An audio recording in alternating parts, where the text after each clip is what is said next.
Meu nome é Lucas e nós somos do grupo que escolhemos a ferramenta do GitLab para trabalhar, né? Só introduzindo aqui rapidamente o que é o GitLab, né? O GitLab ele é basicamente ali um gerenciador de repositórios, né, Git para web, né? O GitLab ele é amplamente usado, né, por diversos desenvolvedores, assim como o GitHub também, né? O GitLab ele é uma ferramenta open source que ele surgiu em 2011, né? E, enfim, por ele ser open source, ele acabou sendo muito famoso aí na comunidade de desenvolvedores. O GitLab ele possui uma versão gratuita e ele possui também uma versão Enterprise Edition, né? E nessa versão Enterprise você acaba tendo algumas features que você pode utilizar mais e tudo mais. Porém, a versão gratuita ela já atende a pequenos projetos também. Além disso, o GitLab ele é muito famoso por conta da sua CI. Então, você consegue rodar CIs ali, automatizar processos dentro do seu projeto, utilizando apenas ali a ferramenta do GitLab. Se você estiver utilizando a ferramenta do modo gratuito, você ainda tem alguns minutos para utilizar o CI. Claro, o modo Enterprise você tem mais minutos, né, para utilizar, porém você consegue fazer um aproveitamento bem legal só utilizando a ferramenta gratuita, né? Então o GitLab você consegue instalar ele na sua máquina e utilizar ele na sua própria máquina, né? Bem, uma vez introduzido aqui rapidamente o GitLab, vamos falar um pouquinho sobre as issues que a gente esteve de olho ali durante esse processo do projeto, né, que estávamos desenvolvendo com o GitLab. A gente cotou algumas issues aqui na hora da gente investigar o que a gente ia trabalhar, né? A primeira issue era essa primeira aqui que está no slide, né? Que era uma issue relacionada a um commit que sempre fica quando a gente faz um squash and merge no GitLab, né? Nós investigamos essa issue e a gente viu que essa issue tinha uma alta demanda, uma demanda muito grande da comunidade para ela ser resolvida. Então a gente conseguiu, na verdade a gente ficou olhando a gente teve um olhar um pouco mais atento para ela, né? Porque ela seria uma potencial issue para a gente trabalhar em cima, né? Uma outra issue que a gente ficou de olho também seria essa segunda aqui.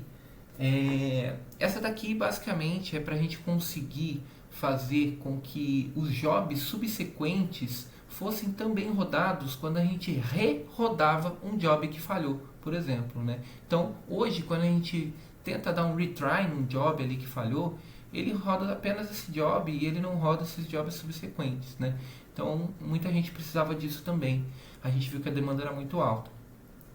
Uma última issue que a gente cotou também é justamente essa última e justamente a issue que a gente acabou escolhendo, né? Add Job Timeout, SCI Environment Variable.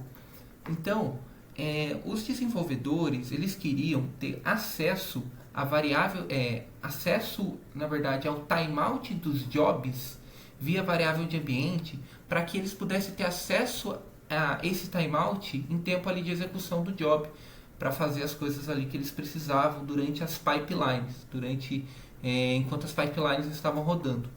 Então eu vou trazer aqui para a gente conseguir ver um pouquinho melhor essa issue que foi escolhida, né? Então tem esse problema aqui que eu já citei, né? Então a gente tinha que investigar uma forma de fazer isso daí acontecer, né? Eles até sugeriam um nome ali de variável de ambiente ao qual a gente colocaria esse timeout, né?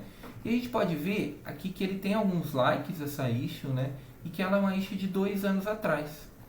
E é uma issue que a gente pode olhar aqui nos comentários que deu muito o que falar. Muita gente aqui comentando sobre essa issue e dizendo, principalmente, olha aqui, que eles precisam muito dessa resolução. Então, a gente acabou escolhendo essa issue por 2 principais fatores.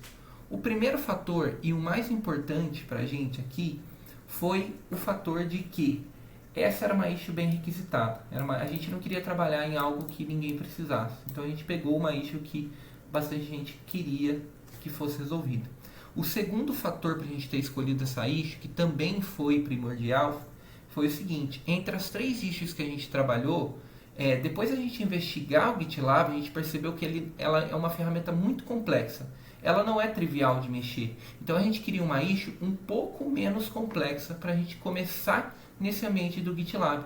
E essa aqui parecia ser a issue menos complexa das três para a gente atuar pela primeira vez. Então, por mais que ela tenha demandado muito tempo de investigação e tudo mais, essa foi uma issue que, enfim, depois a gente vai falar um pouco melhor, a gente acabou conseguindo resolver, né? Então, foi muito por conta disso também que nós escolhemos essa issue aqui para a gente trabalhar. Bom, vou falar um pouquinho do nosso planejamento para resolver a issue escolhida que o Lucas comentou. Nós começamos primeiramente configurando o ambiente local. Isso foi o passo mais complexo do processo, pois o GitLab é uma ferramenta bem extensa e possui diversas features integradas, cada uma tem certas dependências externas e nós precisamos rodar o servidor e registrar um runner, que seria a nossa própria máquina, uma VM virtual, para poder hostear o GitLab no servidor e podemos realizar os testes no código que é escrito em Golang. Com essa configuração feita, nós podemos olhar especificamente no código-fonte do GitLab e fizemos um estudo dos runners e os processos correlacionados no build.go, que seria o arquivo que gerencia a execução dos runners e passa as variáveis de ambiente através de uma função chamada getAllVariables, onde nós estudamos quais são as variáveis já existentes. Nessa maneira, a gente estudou quais são os timeouts que já existem na base, como é que esses timeouts são puxados, de quais são as fontes possíveis onde variáveis de ambiente podem ser configuradas, como, por exemplo, arquivos de configurações, variáveis de sistema e outras variáveis que foram definidas na UI. Com base nisso, a gente consegue entender onde que a gente tem que adicionar a nova variável de ambiente, nesse caso, nessa função que eu falei para vocês do getAllVariables. Mas, contudo, nós temos que olhar se adicionar uma variável nova, especificamente essa, que é uma variável de timeout do job, se ela conflita com o arquivo de configuração. Se alguma pessoa pode, por exemplo, definir uma variável no arquivo de configuração que tem o mesmo nome ou possui alguma propriedade semelhante à variável que a gente acabou de implementar. Por conta disso, a gente tem que verificar, obviamente, depois que implementamos a feature, verificar se os testes unitários continuam funcionando. Caso a mudança daquela função impacte os outros processos concorrentes, temos que verificar se está tudo ok para o MR passar em todos os testes.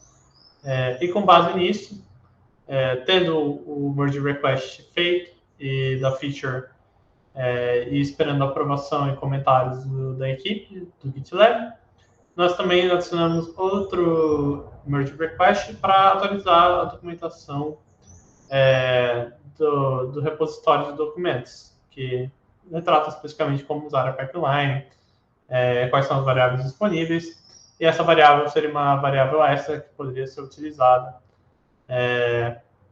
pelo usuário, conforme a merge request havia pedido inicialmente. Opa, eu sou o Rick, e agora que o Lucas e o Alexandre comentaram, né, sobre o problema e como é que a gente se planejou, eu vou entrar em detalhes em como é que foi o desenvolvimento da solução. Bom, a primeira parte da nossa solução, né, era a gente entender bem qual que era o timeout que a gente queria expor, certo?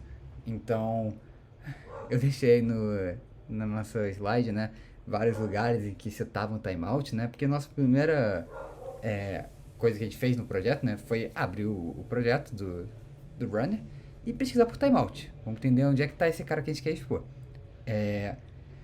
A gente encontrou muitos lugares e a gente ficou um pouco perdido, assim.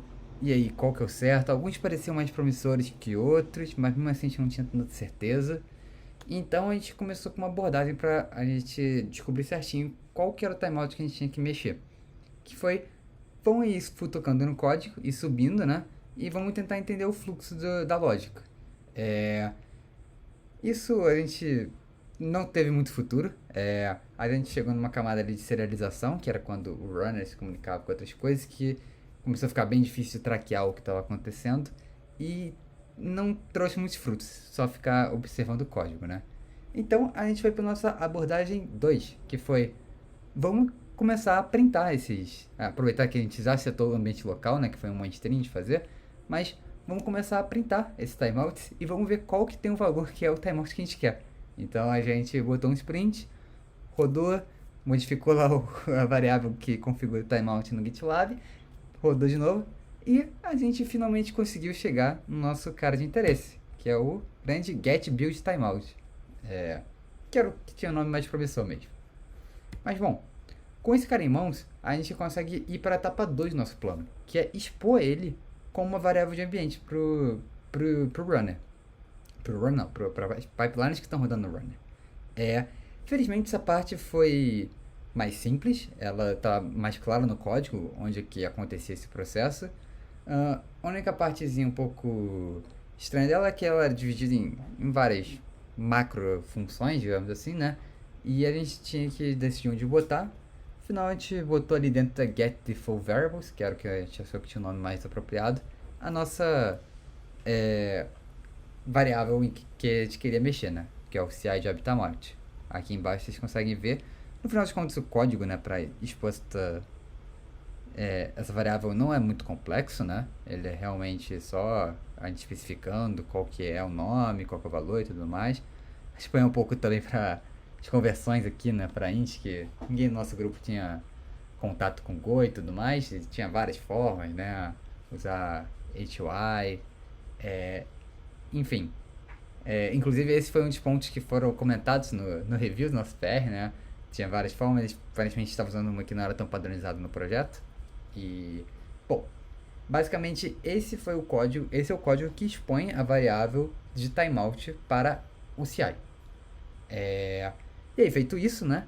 A gente foi rodar e aconteceu o grande momento de felicidade, que foi ele de fato printou o timeout do job, que a gente tinha configurado para 20 minutos? Acho que era 20 minutos que a gente tinha botado. E aí, né? Feito isso, né, com o nosso código rodando, a tarefa não acabou aí, né? Porque pelo definition of done do próprio GitLab, para adicionar funcionalidade nova, né, é altamente encorajado, principalmente se for algo simples, que tenha cobertura de código, de teste para essa funcionalidade, né? Então entrou a parte 2 da nossa, parte 3 na verdade, né, da nossa tarefa, que foi implementar testes para isso. A gente já não tinha muito conhecimento em Go, então fazer teste em Go já foi outra coisa que a gente teve que ficar quebrando a cabeça um pouco, né? Felizmente tinha padrões muito claros no código que a gente conseguiu se basear, e acabou saindo esse testezinho bonitinho aí que tá na tela, que de fato mostra as duas opções possíveis, né, que pode acontecer quando alguém não tem um timeout configurado, né, e quando alguém bota um timeout que gostaria de enforçar, né. Acabou dando um certo trabalho rodar os testes, tipo, parecido com o trabalho que deu para conseguir configurar localmente, mas no final a gente conseguiu. Só que inclusive acho que esse foi um negócio que a gente pecou um pouco, porque acho que se a gente tivesse conversado mais, né, com a comunidade, com as pessoas que mantêm o projeto, talvez fosse mais simples fazer todo esse processo. Porém, a gente aprendeu também bastante aí, quebrando a cabeça, olhando o código, né, metendo a mão no projeto mesmo, assim, e no final a gente conseguiu aí implementar as coisas. Da parte de implementação era mais isso. Agora o Okita vai dar continuidade aí. Opa, galera, eu sou o Okita e eu vou falar agora sobre alguns dos resultados que a gente conseguiu durante esse projeto. Beleza. O que a gente esperava era basicamente fazer duas coisas. A primeira parte era resolver aquela issue inicial que o autor da issue, né, deu pra gente, que era basicamente expor no runner do CI, né, do GitLab, a informação de qual que é o timeout daquele runner. Era isso que foi pedido e que a maioria das pessoas estavam querendo. Só que, além disso, se a gente for analisar a issue, também existiu outra funcionalidade proposta por uma empresa X aí, que a gente já sabe qual que é, mas com prioridade 5 aí, que eles queriam que a gente conseguisse alterar de forma dinâmica o valor dessa variável também, desse set job timeout. Mas falando com a professora e a gente conversando com a gente também, né? A gente percebeu que era melhor a gente focar na solução inicial que foi proposta pelo autor, que era apenas expor o valor desse timeout como uma variável de ambiente no CI, né, no runner. E depois, caso fosse necessário, criar uma issue específica para essa funcionalidade que foi proposta por essa empresa, né? Então, dessa forma, a gente focou 100% em apenas resolver o problema proposto originalmente. Beleza. E o que a gente conseguiu com isso? O Rick já falou um pouco aí com vocês sobre como foi feita a nossa solução. Então, o que a gente fez foi abrir 2 merge requests. O primeiro merge request aqui, ele contém apenas a documentação da solução. Por que a gente não fez o merge request da documentação junto do merge request da solução? Basicamente, porque esses 2 ambientes acontecem em repositórios separados. A documentação acontece no repositório do GitLab e a solução acontece no repositório do GitLab Runner. O MR contendo a documentação da solução ele é muito simples. Ele é basicamente a gente alterar né, o markdown da página de documentação sobre as variáveis pré-definidas do ambiente. E o estado atual dele é que ele já foi marcado aí o R. Dickinson para fazer a revisão dele e está em revisão agora, esse MR da documentação. O MR contendo a solução, ele foi aberto no GitLab Runner, no repositório GitLab Runner, e ele são 2 changes, que daí o Rick já mostrou para vocês, que é a gente alterando lá o código em Go e etc. O estado atual desse está mais legal. Nosso MR contendo a solução, ele já foi mergeado. A gente teve alguns feedbacks das pessoas do GitLab, da parte do GitLab Runner. Eles deram algumas sugestões de como melhorar o código em relação a basicamente só o uso de uma função em Go que a gente não tem muita experiência, então a gente não conhecia. Mas pra gente foi uma coisa muito legal, foi bem tranquilo, assim. A galera foi muito rápida, muito acessível. A gente vai falar um pouco mais disso lá na frente. Mas foi uma coisa muito legal ter esse resultado aí já. De ter o nosso primeiro merge request no caso do GitLab, né?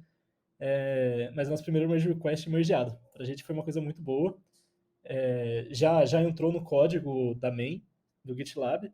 E também eles dão essa mensagem de feedback que a gente achou muito legal também pro bot. Quando o MR é mergeado, depois que ele vai pro merge train. Basicamente ele fala para reagir com certinho ou para baixo, para falar a experiência.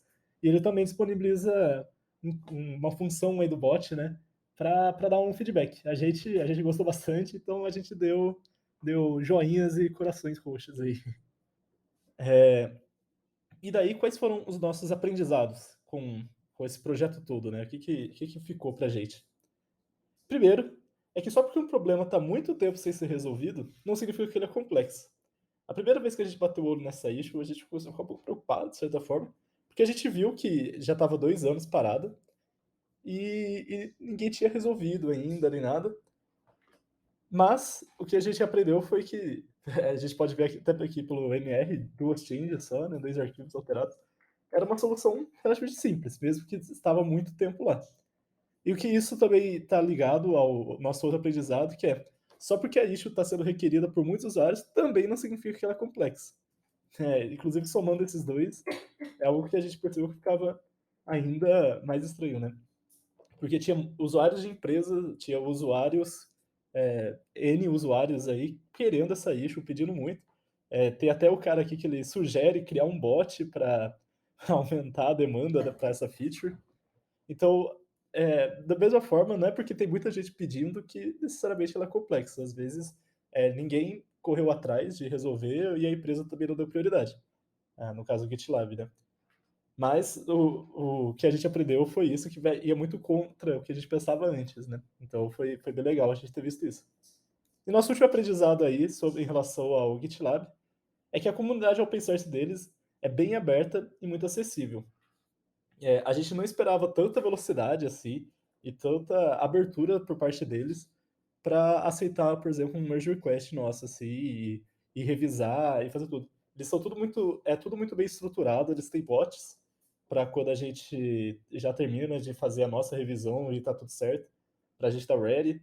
Eles têm hackathons para ajudar a galera no open source e eles têm coaches de MRs, assim, pessoas para ajudar. Então, eles são muito abertos com isso e eles tornam tudo muito acessível, que a gente achou muito legal. E a nossa conclusão com esse projeto, então, que foi a nossa primeira experiência com o open source. Ninguém do grupo até então tinha mexido, então tudo pra gente era muito novo. Que nem eu comentei agora, tudo foi muito mais acessível do que a gente esperava. Não sei se exatamente só por causa do GitLab assim, mas já que a gente falou GitLab, foi tudo muito rápido, tudo muito fácil. Foi bem legal. E, por fim, é uma experiência muito incrível pensar que o código escrito por nós vai estar disponibilizado numa ferramenta aí que é utilizado por milhões de desenvolvedores, pessoas de produto, pessoas de outras empresas e N pessoas aí. Então, pra gente foi uma experiência muito bacana e a gente espera continuar fazendo aí no futuro. Valeu!